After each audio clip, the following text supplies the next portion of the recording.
महोदय, हम लोग जब इस सदन में इस बजट पे चर्चा कर रहे हैं तो 2026-27 का ये बजट है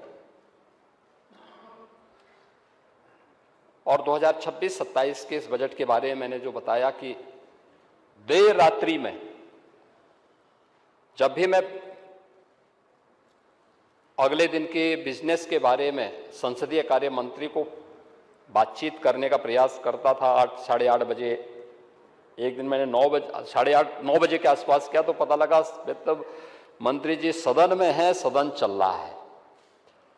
यानी ये दिखाता है कि वास्तव में माननीय सदस्यों ने रुचि ली है और ये बजट हमारे लिए बहुत महत्वपूर्ण इसलिए भी है कि उत्तर प्रदेश के इतिहास में किसी मुख्यमंत्री को 10वां बजट प्रस्तुत करने का अवसर प्राप्त हुआ, ये पहली बार हुआ है। और बजट भी ऐतिहासिक है, यानी 9,12,696 करोड़ रुपए का यह बजट यहां पे प्रस्तुत किया गया है। इसके बारे में बहुत सारी चीजें नेता प्रतिपक्ष ने यहां पर कही भी हैं कि वित्तीय स्वीकृति समय पे नहीं दी जाती है, लेकिन वह सच नहीं है। मैं इन सब बातों पे भी बात करूंगा कि कुल बजट की कितनी स्वीकृतियां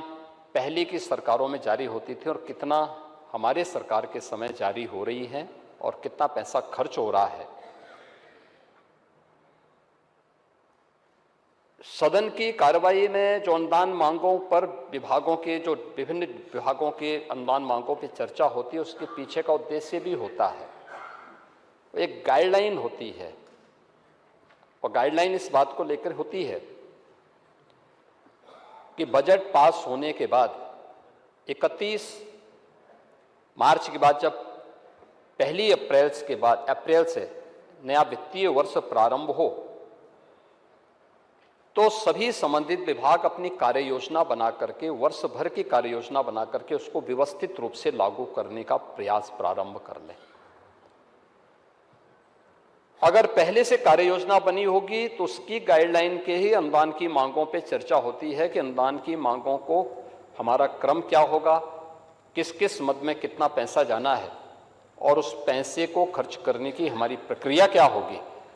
उसके पीछे का उद्देश्य ये है और उस उद्देश्य की पूर्ति करने के लिए ही वहां पे सभी विभागों का नहीं लेकिन कुछ विभागों का लिया गया। और मुझे प्रसन्नता है कि यहाँ पे कल मेरे 4 सहयोगियों ने अपने विभागों के अनुदान मांगों पर विस्तार से अपनी कार्य योजना को सदन के सामने प्रस्तुत किया और अन्य सभी विभाग उसी प्रकार की कार्य योजना को यहाँ पे प्रस्तुत करेंगे।